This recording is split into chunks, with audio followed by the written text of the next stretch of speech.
Working for a Muslim organization, everyone always assumes that maybe most of the staff or most of the board members are Muslim Americans, but in our case, that's not always the case because while we do educate to our own community, a big part of the work we do is educating to the community around us. Who are we? What do we stand for? And we're just like everyone else, and we care about education, diversity, and all these items. And so this past summer, we had an intern from Michigan State University, Grant Caven Manish. He's a great kid, and when he came to work with me, we'd talk about being a nonprofit. Everything, even though everyone had their own tasks, everyone works at this table, and we help each other out. So we had this issue where we were going into different churches, synagogues, and faith-based places of worship, and we were going in to talk about kind of Islamophobia in America and how we can, as institutions, combat that.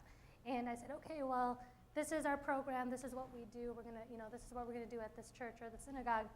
And Grant said, well, let's take a step back. Although, as a Muslim, you feel like everyone is on the same page as you and may understand or maybe they should understand. As a Christian, growing up, my people we're not on the same page. And there's a lot of things, whether they're negative stereotypes or positive stereotypes, there's a lot of things you need to kind of sit down with me, and we have to break it down a little more before we get to get to Z.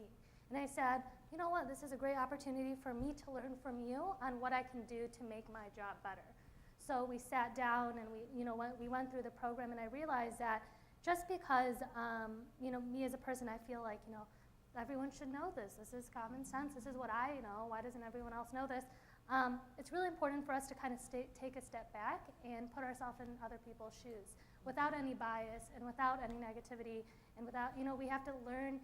That's only where we're going to grow, if we learn from each other. And so Grant helped me redevelop that whole program, and he was right. When I first went into, when we went in for the speaking engagement, it was so interesting to see that if I had started my program, I wouldn't probably have been invited there again, because it was too complex. And so we went from stage one, and here we are still at our 4th program with the same church. So it was a really great learning experience, and since then we've hired 2 more interns paid interns with us that are not of the Muslim faith, that help us understand the Jewish community better or the Sikh community better, and I hope to grow from that experience and continue to follow that.